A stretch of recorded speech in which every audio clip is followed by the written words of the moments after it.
Bienvenue mesdames et messieurs, c'est Voice of Congo, toujours un magazine en plus de 143. Nous sommes là dans le cadre pour décrypter l'actualité politique en Bokanabiso et surtout pour revenir sur l'actualité, point saillant d'actualité. Voilà la raison pour laquelle les lots déplacés encore. Comme on a Maître Steve qui voit Azali, porte-parole, il y a Adolphe Mouzitou et puis Aza communicateur, il y a Coalition la Mouka et voilà, Tokomengato s'est changé naïe, Tobeta un peu ma solo concernant toujours lobby l'actualité, ko fêté déjà une année, premier anniversaire, il y a choix, il y a candidat commun à Bangon de Martin Fayoul, où il y a manifestation salamaki, mais tout ça qui constant, c'est comme si manifestation et salami, mais il y a eu des présence à des partis politiques, il y a Nouvel Élan, où il y a Monamboka Adolphe Mouzitou, l'ancien premier ministre, et tout le monde qui aussi, il y a décidé, mais absence, il y a même 4, où il y a parti politique, où il y a coalition, tout le monde qui bango vraiment te combo, tout le monde qui bango te même signe na bango, drapeau na bango, drapelé na bango,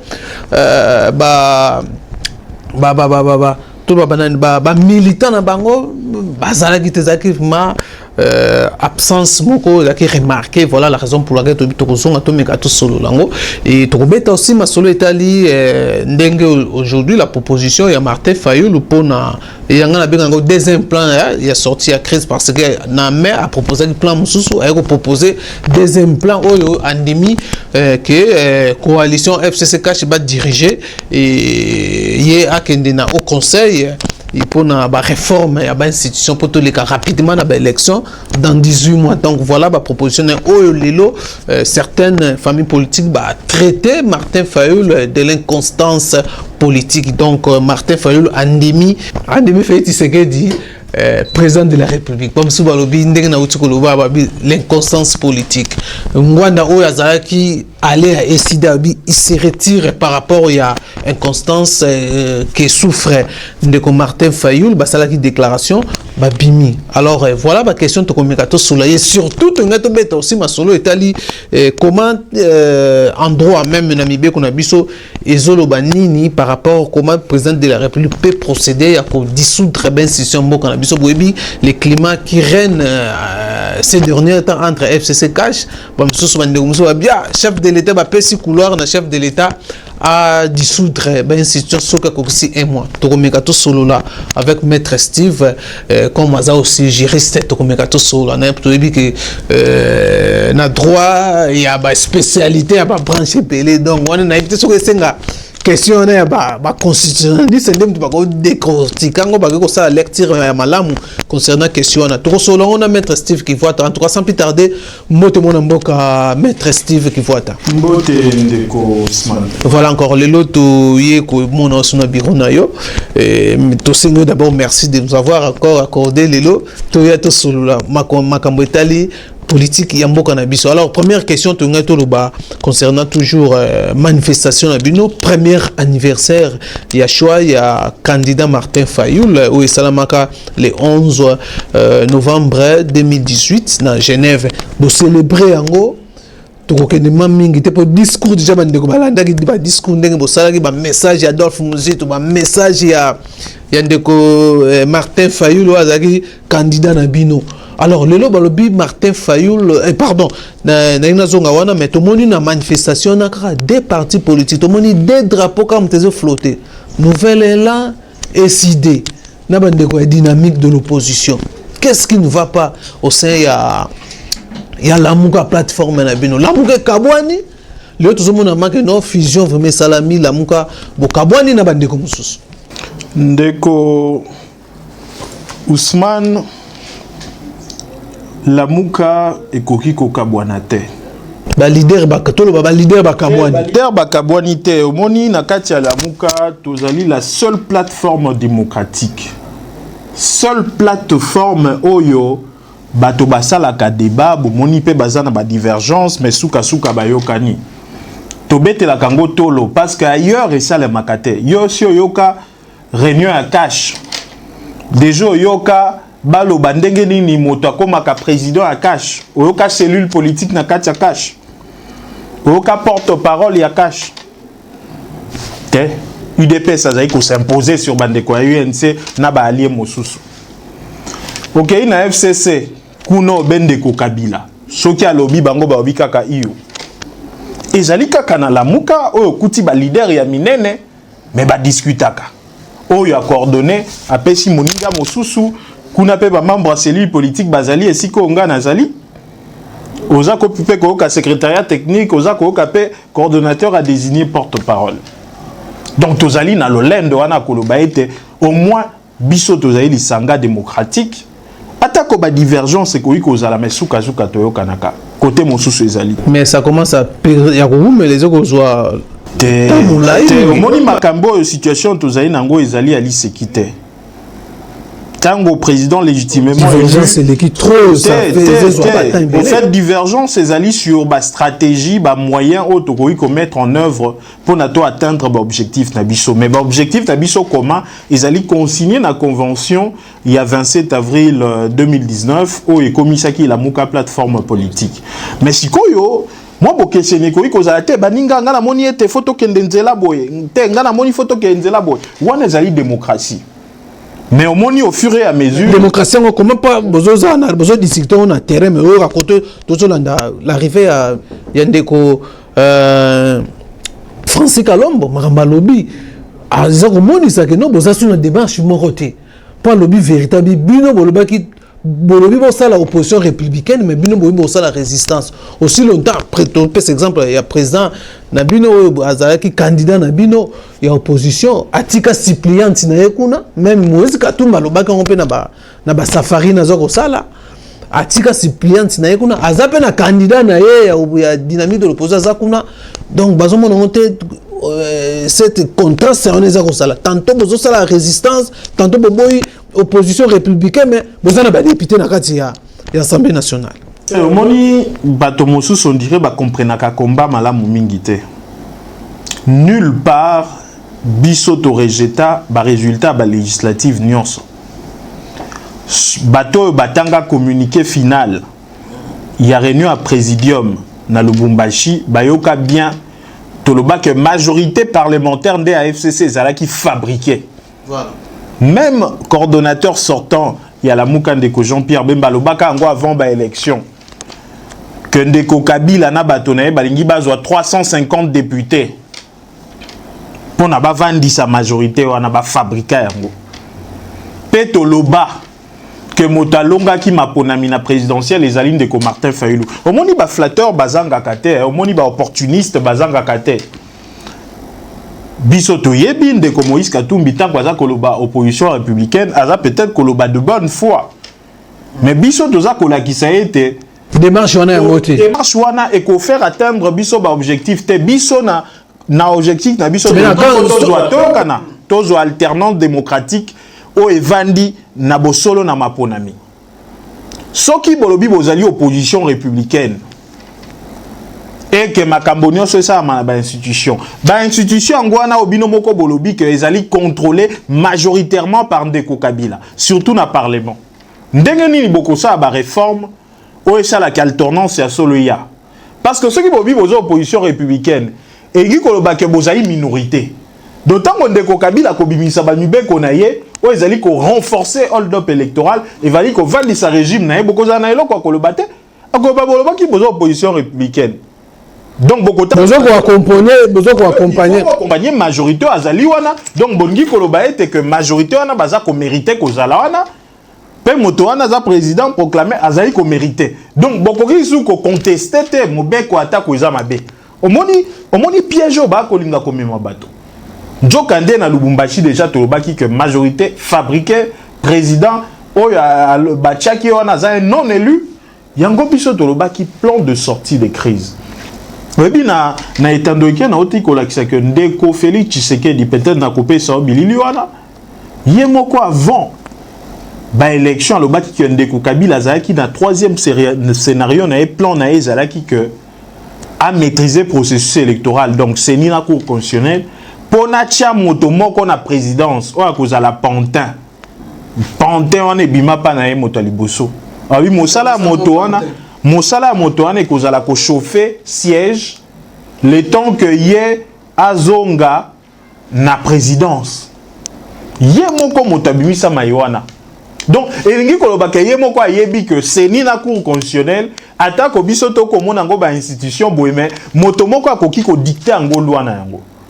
Alors pona ko bongo la seni na cour constitutionnelle ezala ni na maboko ya ndeko Kabila ni na maboko ya ndeko Fachi ni na maboko ya bango mibale bayokana ke bon na ba élection ekoya to sala boye to kabola pouvoir boye pona esala mabongo te seni na cour constitutionnelle ezala réellement indépendante yango eza ko senga to sa ba réforme wana eza ko senga to vanda to lo bate to lingi seni ezala boye pona eza indépendante c'est bozoluka bomoni ke bozoluka ne bomso bengo eza o bosala eza cop rétro commission non loin de là déco ezali bomoni ke no bozo bo se retrouver te faut boluka pe bo tirer bozo pe compte par mon déco moni makambo ezali ko dépendre avenir ya mboka mobimba avenir ya bana na biso soki lelo makambo wana to sali yango te lingi ko bakemboka na biso à chaque fois que ba élection ekozala et qu'il y aura toujours contestation à légitimité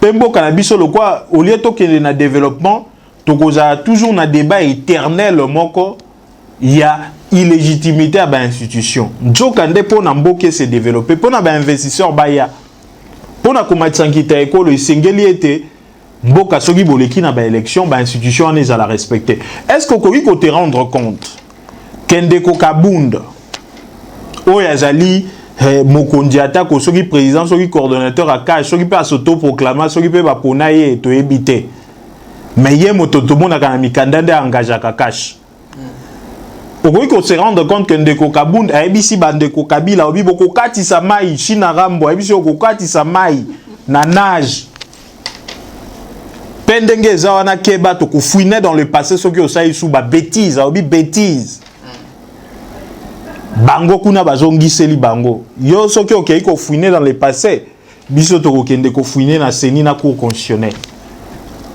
tala maloba wana bango ba moni ete ko bangisa bandeko ya UDPS bandeko ya cash donc balingi ko ba ke ba vrai résultat ezali na seni na cour constitutionnelle o soki bino bosakani to ko bimisa yango donc yoka déjà bango mo baza ko lakisa complot o basala contre peuple.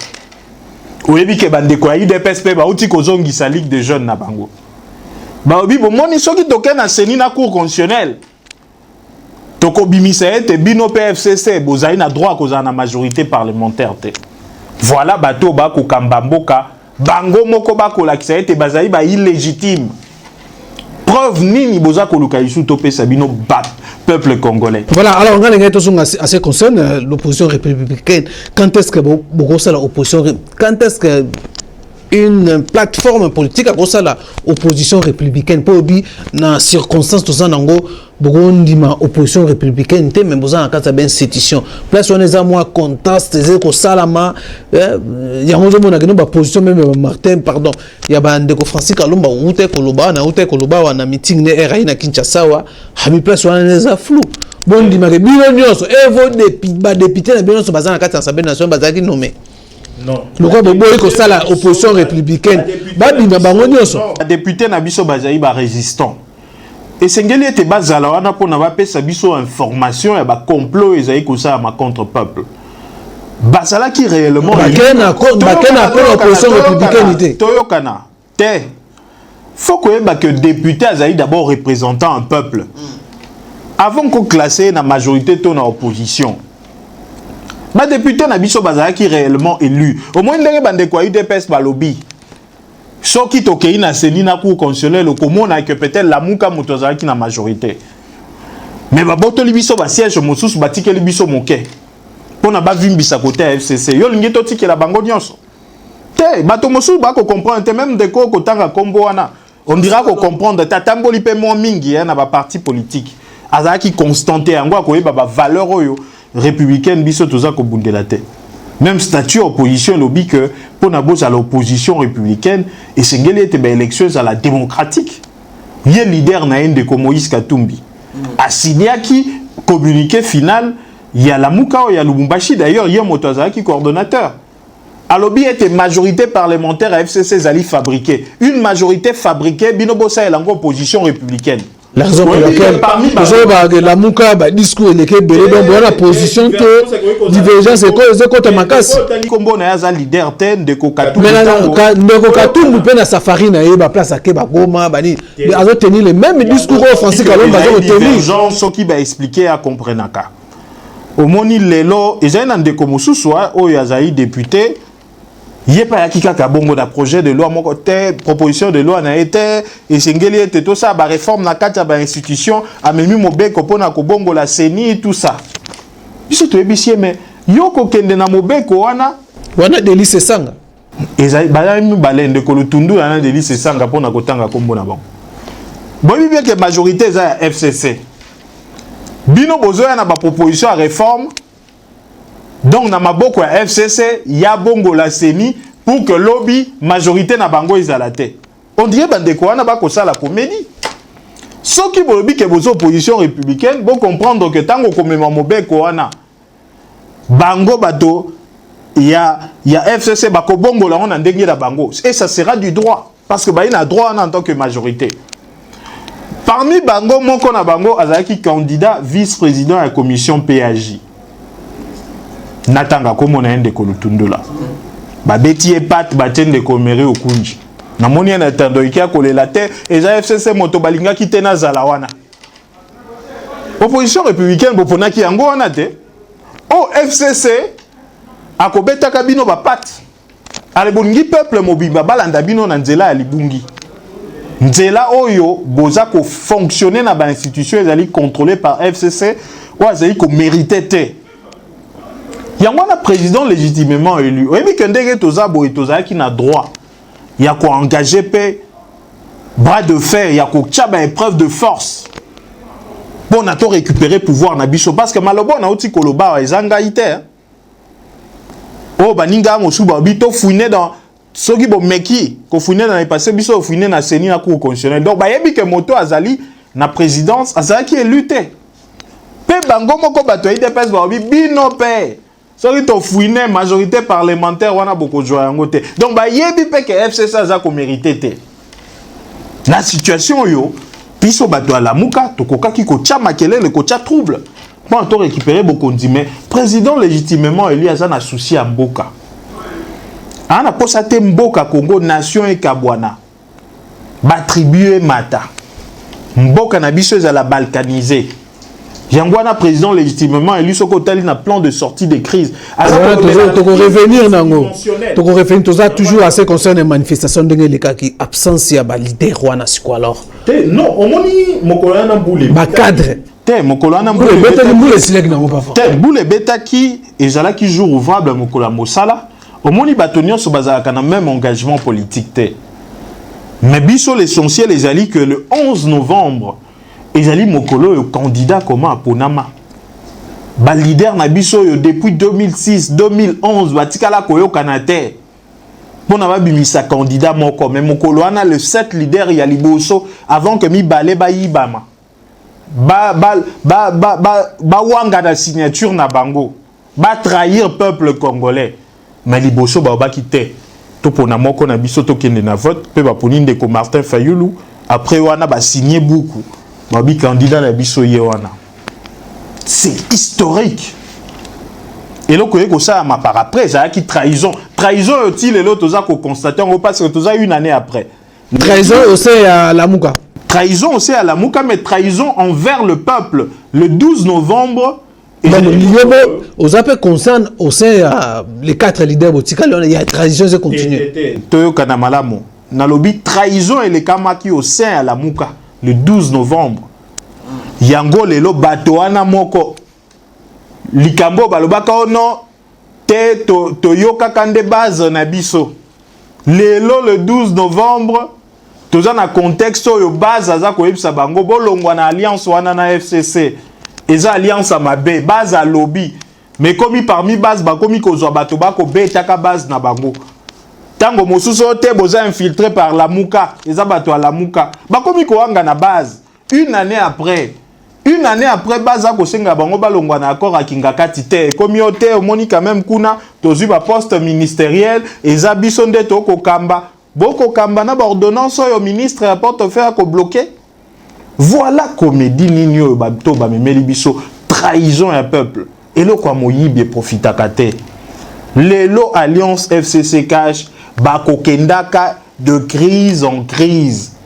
Parce que Alliance wana eza ko bota ezana kati ezana germe ya destruction na yango.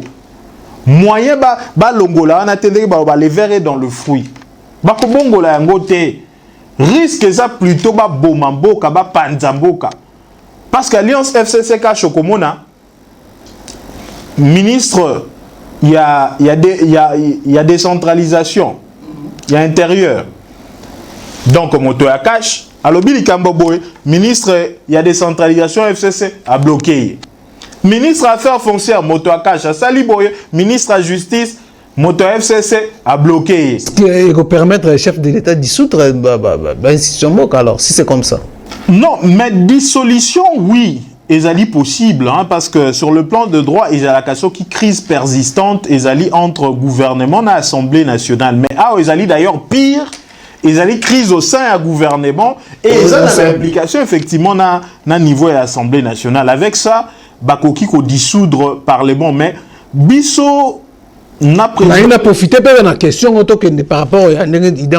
Alors, comment est-ce que ça va se procéder, chef de l'État dissoudre si la crise est persistée? Ça va se faire comment? Non, d'abord, est-ce que condition il faut une année après, dissolver na année élection, il faut une année après l'élection, mais c'est toujours que à constater que crise wana persistante et ali et ça peut permettre de président de OASA président de la République à ça la constat bien sûr et c'est ça la constat à mon été fonctionnement continu ya mboka ezalité mboka ezali passe à la garant à bon fonctionnement de l'institution ce qui a moni que blocage ezali à chaque fois que conflit moko ezali eza ko permettre temboke fonctionner na ndenge segeli à cause ya conflit entre Assemblée nationale principalement na gouvernement nde akoki ko dissoudre lingaka ko lakisa été souci ezali que tango ba élection et permettre siko ko créer une majorité cohérente ko permettre à ce que mboke tambola ce qui majorité eza cohérente te ko créer blocage dans fonctionnement institution. Donc à un moment donné aussi la crise continue donc faut-il c'est que d'après une année il peut dissoudre. Bien sûr, à koki ko dissoudre, mais biso, toza ko kanisa tes problèmes pesa ko concerner yemoko. Moni crise eza ko concerner non seulement majorité parlementaire, eza ko contenir germe à destruction. Bango moko ba yebi. Tango ba koloba ko fouiner na seni. Donc seni na ko concerner bombi makambo ebele ba archive ezali. Bango moko ba yebi que ça soit président eza ko mériter ko za ici kana été. Que ça soit majorité parlementaire à FCC. Donc, Esengeli nyonso wana et bandelama. Yango biso élection législative temo to lingi kake za anticiper mais élection nyonso. To bandela nyonso. Mais avant to bandela nyonso Esengeli d'abord toyo kanana ba réforme à l'institution. Voilà, alors tokene la question, tokene directement la deuxième question etali les constances à Martin Fayoul selon d'autres opinions par rapport au plan de sortie de crise na RDC ou déjà on défense la question que non plan de sortie à proposer Andimi FCC Cash basa place moko FCC Cash va diriger et puis il azwa au conseil pour la réforme et institution moko na biso pendant 18 mois. Lelo, certaines opinions de notre kolobane bandela wa bazoko accuser les constances politiques à Kominango, à Zanango, et à lelo à reconnaître Félix Tshisekedi du président de la République. Du fait qu'à accepter Félix Tshisekedi la président. Aussi longtemps qu'il n'a pas discours antérieur, abano bagano, Aza président nommé, abano considéré président de Mboka Nabiso, c'est lui, Martin Fayoul, ou Azaki président de la République. Les lois au discours échangé. Tu as toujours considéré, tu as toujours considéré comme les documents, déclarations, propositions. Il a sorti la crise. Tu as toujours considéré comme président élu. na lopoto babenga yango président de fête. Aza moto azali wana. Selon Bino, selon la Mouka. Selon la Mouka. Ndeko ba partenaire na bango ba obi ba fouiner na seni na cour constitutionnelle. Mais cardinal, le nouveau cardinal. Afidel Mborabi, débat la vérité des urnes, débat ya ba président nommé, ils ont déjà révolu. La politique ils ont évolué chaque jour. Ndeko cardinal Ambongo te. Parmi bateau baloba bateau bazala na mopandi na bino ya la mote bazalaki na mopandi na biso te tika ko sala injure na cardinal azali moto monene azali moto mayele mingi akoki kozala pembeni na biso te azali moto azali na intérêt moko te akozala pembeni na lamuka moni na Congo soki moto na Afrique moto akoloba vérité bato balingaka ko bebisa yango parce que bolingi toujours ko rattacher makambo na bato non. Cardinal Ambongo pas changé. Alobaki déjà vérité, moto azala qui élu. Ezali ndeko Martin Fayulu alobaki yango d'ailleurs na chaîne internationale. Pas alobaki que vérité la périssable té. Mais tout simplement. Mais récemment il y a 2 jours, on a fait la conférence de presse. À l'obino, débat qu'on a autour, il y a la vérité des urnes. Donc, Cardinal Ambongo aebi vérité pe alobaki yango déjà et bani. D'ailleurs bango moko ba ebi yango ndeko Félix Tshisekedi na bimisele ko maloba awa. Bato pe ya UDPS ba ebi que majorité à FCC ba partenaire la bango eza ba résultat fabriqué ba oti koloba yango. PPRD ba ebi que moto aza président aza ko mérité te parce que bango moko ba obiso ki UDPS aza ko continuer ba ko bimisa ba vrai résultat présidentiel. Donc vérité des urnes déjà yebani. Yango cardinal Ambongo biloko a déjà makambango yebani ngana moni document moko ba bengi plan de sortie des crises ezali malamu il faut to appuyer yango engi koloba ete cardinal Ambongo alingi to bande sous te loko déjà yebani kende ko Martin Fayulu motaza ki élu masengi de ko Martin Fayulu a se surpassé njokande déjà salaki yango qu'on s'est surpassé dans le sens qu'on s'est sacrifié. C'est la toute première fois. C'est la toute première fois. Yokandeko. Déjà, tunaki motuna. C'est la toute première fois dans Bokanabiso. Motos à la solo élu. Mais Andima a se sacrifié pour notre peuple. Et ça vient inconstant, c'était. Biso toujours comprendre Ndeko Honoré Ngwanda. Il y a l'ingaka révolution parce qu'Andima kate que Makambo Kende de manière démocratique. Peto bongo la système, pende ko Kabila atika, ko Kambamboka, sur de base non démocratique, il y a croya kanango te toyo kakaye to landakaye, il y a zana pour sa révolution. Mais biso, to ça ba démocrate, to moni ete révolution on est kouri komema, ba to ba koufe ebele. Ndenge cardinal Ambongo alobi, to bito se surpassé. Loko a peuple ango a koufite. Atako tolobi, que to bundela lisu bokondi na biso te to bundeli bokondi a peuple wana ko reconnaître biso ko ba bato onde ba bunda que ngana komba ya solo souverain za la lisusu ayatola ya kingakati te yende a maîtriser ka seni cour constitutionnel a tie pantin boye a tie boye ndenge ndeko Félix Tshisekedi alobaki te biso lokola ndeko Martin Fayulu motazongi se biso bokondi to ko reconnaître et to couper c'est majorité parlementaire na majorité présidentielle inconstance ata moke zate tango toza koloba ke bandeko wana bakamba comme ba autorité de fait eza pona ko lakisa ete toza na posa dialogue ba partage de poste te biso toza na posa ke bandeko wana bayeba ke basala complot contre peuple bango moko bayebi yango na be yebisio ba tweet wana ngana inventa kailo côté bato ya PPRD bako kebisa bango bino soki bo continuer pena ba bêtise na bino tokobimisa ba vrai résultat bango pe ba obi boye ba peke majorité na bino eza lokuta biso pe tokokende na seni to bimisa ba vrai résultat mais président légitime mokolo mwana ndenge Salomon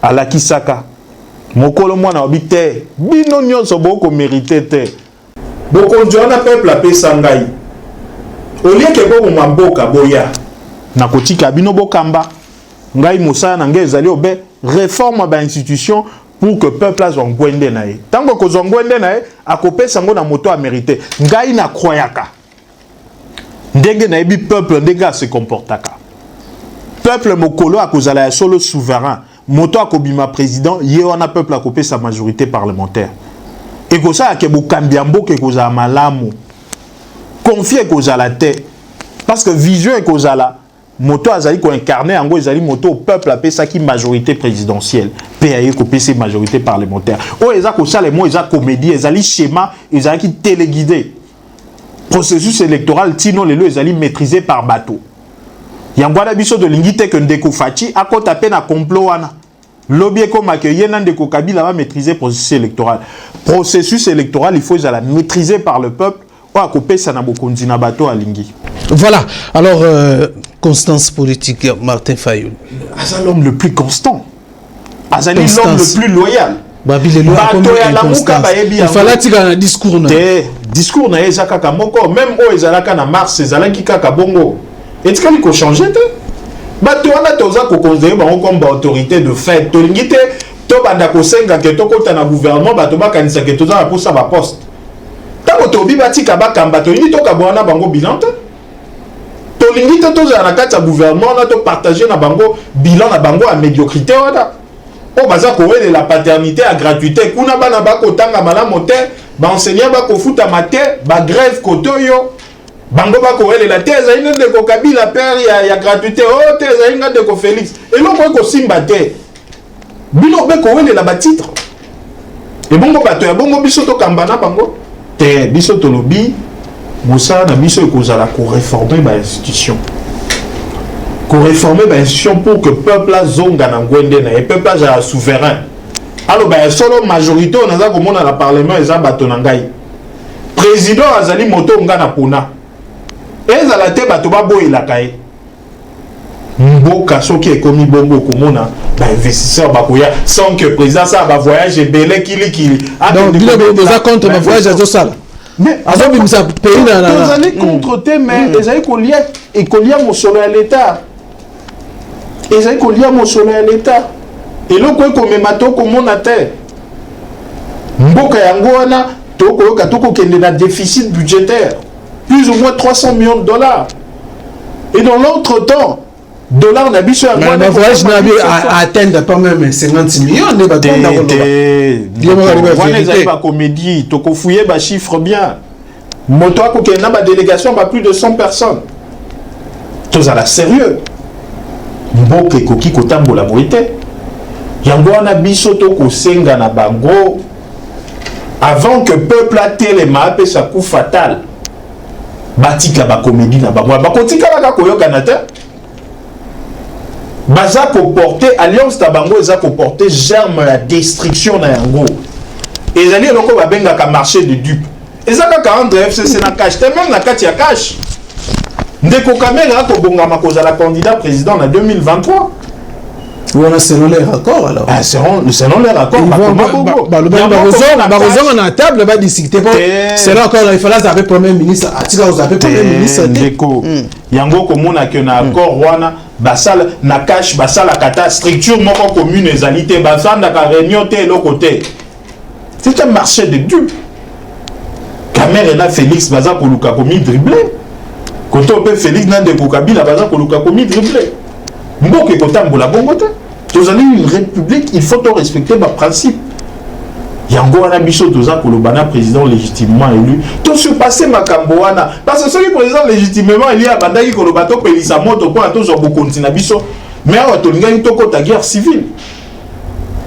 Mais biso toza ko tchana se. Toza ko interpeller bango. Donc oyebisa bango bo pelisa moto te parce que mboka o boza ko mériter a moto bozwa te na mapunani. Boya to sali ba échange, to sali ba réforme institutionnelle, mais to zongi pas un peuple souverain, pas peuple à Kingakati. Parce que Misuba Koloba, toute autorité vient de Dieu. Kingakati et Zainzambete. Bassa là va éviter blasphème. Voilà, mesdames et messieurs, ça m'est fini avec Maître Steve qui voit trois porte-parole. Il y a Adolphe Mouzitou, communicateur, il y a Lamouka. Na za aussi na kati ya bureau politique ya Lamuka. Alors moi question moi tu m'as question na interview to salaki amina mais Maître Steve Nkolo baloba trop est-ce que poser nos questions ya neko Adolphe Muzitu va gagner la kuna na diaspora comme ça ko expliquer la situation moko aussi longtemps il y a Zalaki dans les affaires américain ko expliquer ngote américain ko l'accent ngote le va comme donner des leçons te au moni ba te belé hein na sepela kitango de Covid Tshisekedi abandé ko bomoni makambo nsu batu balobaka ezaka non ba yeba tembo ke kamba makandeni ba réalité na soko koti na kati okoyeba nini nani asala nini et de Covid Tshisekedi tango akoti abandi ko féete ba document nda ye ko sala discours moko alobi na mboka na biso depuis plus de 27 ans ils allaient kaka entre 2005 na 2012 des pauvretés qui réduite de 8%. J'ai beaucoup hein motatindi était. Mais ce que Otali na période entre 2005 na 2012 mutaza premier ministre nani Adolphe Muzito. Peni eloko nini ko kai ko sala que pauvreté za la réduite bongo. Ndekwadolphe Muzito ayi ko kuta budget mboka 800 millions de dollars. Amatisi angoti na 4 milliards de dollars. Augmentation pratiquement à 400%. Ndekwadolphe Muzito akuti biso na Nyongo 800 millions de dollars à budget mais on a discours botigana Nyongo 14 milliards te ezali ba fait ezali ba chiffre na ba chiffre ba buka ka le kutata moto alingi aya tout ça la chiffre tout ça le débat à chiffre na koyela yeba buku ba rapport ba banque centrale ba rapport à ba institution banque mondiale FMI Ndekwadolphe Muzito 14 milliards de dollars. Avec 14 milliards de dollars, il y a Nyongo. Moyen de Félix Tshisekedi qui est de Kosenga Mbongo na Banque mondiale nga ezalate. Mais ben ngaba bino mwana 14 milliards à Nyongo bonyi ba def sabino mbongo mosusu. Ndekwadolphe Muzito motalongo la eloko. Ndekwadolphe Muzito akuti ba enseignant na ba salaire ya si à Matisi Bango na $100. Kuti bango na ba $20. Professeur d'université akuti na $300 à Matisi na $2000. Ba magistrat akuti bango bazalaki 1000 a komisi bango 3000 a matisi bango ba salaire ba médecin ko le baté donc soki da bandi ko tangela o atokolemba ba chiffre wana tango de Ndekwadolphe Muzito alongwe premier ministre en 2012 moto matisa salaire ya bato azate ba enseignant akutaki bango bazalaka 250 000 enseignants komisi bango 350 000 enseignants payés. Ce qui te bandit aucun premier ministre à ça à Makambouana. À travers la FMI na Banque mondiale. Tant que FMI bazaki en programme taillé à Solina Bango. Titango alongo ndeko matata tikala ko travers na FMI na Banque mondiale te. Ndeko Félix na ko meka ko zongisa bango. Donc ce qui te tangi moni ba ba chiffre te. Ndenge batakaka yo na isa bon réalité ça. Non, malgré les explications après ça ka discours bato bataka soki tout na niveau ya bato batakaka ba ebi nini na mboka parce que mboka yango gestion yango wana ba bataka to ebi que Ndekwadolphe na diaspora ne ba dire récemment attaquer non na diaspora ba oti ko attaquer te batikali ko attaquer te image ba attaquer image tozomona la makasi wana argentin o ya France so nani mikobi ya utiko na conférence ba otero sala na faille te wana ezali lokuta moi bandeko ebele fo ba yeba ka gestion oyebi Ndekwadolphe Muzito tango aza kosilisa mandat na ye bato ebele surtout na kati ya majorité bazalaki kokanisa ete akozala candidat président yango balobaki que il fallait babete coup oyo baluka kosalir ye eza ya ndeko moko à l'époque azalaka ya PPRD bayebisi ekende yo filmé boye sala un député sans commission d'enquête parlementaire abandi Koko abimisa ba vérité abimisa ba vérité ya Adolphe Muzito monga so wapi azalaka député provincial voilà mesdames et messieurs ça c'est important azalaka député provincial il y a PPRD donc parti au pouvoir au bazalaka na majorité na palou de l'époque donc c'était un coup bas. Il y a un coup de moteur, la montagne, j'ai Koko Moulumba. Bien sûr. Là, j'entends comme pour. Ben non, j'ai Koko Moulumba. À l'accès 300 maisons. Et là qui coup bas, et là qui va aventure parce que bah image bah film qui wana tino lelo bah te belé bah réclama banda ko wana ezala ya bango ezala Ndekwadolphe Muzito. C'est une fausse comédie. Ils ont bah coup bas ya sens politique. Il y a biso ndenge to salaka, soki motoza na maele. Vous en avez pour créer une histoire pour diminuer la popularité na ezaki bozoba malheureusement lelo azali kaka na majorité te akoma na opposition kende kosolola na ya koyebisa. Voilà, mesdames, voilà, mesdames et messieurs, ça ne finit avec notre entretien avec Maître Steve Kifota, comme on a eu Bino. Donc, voilà, merci Nabino, merci na fidélité Nabino, et abonnez-vous massivement sur notre chaîne Vogue Info TV. Tokutani Mbala Sima, na numéro Msusu, portez-vous bien. Merci na, pardon, na Bosana. Na caméra, dans les deux caméras, Francine Paka, na montage kuna, na réalisation, donc Yona Mtazawana, Babi 10 match, Francine Paka. En tout cas, portez-vous bien, bye bye.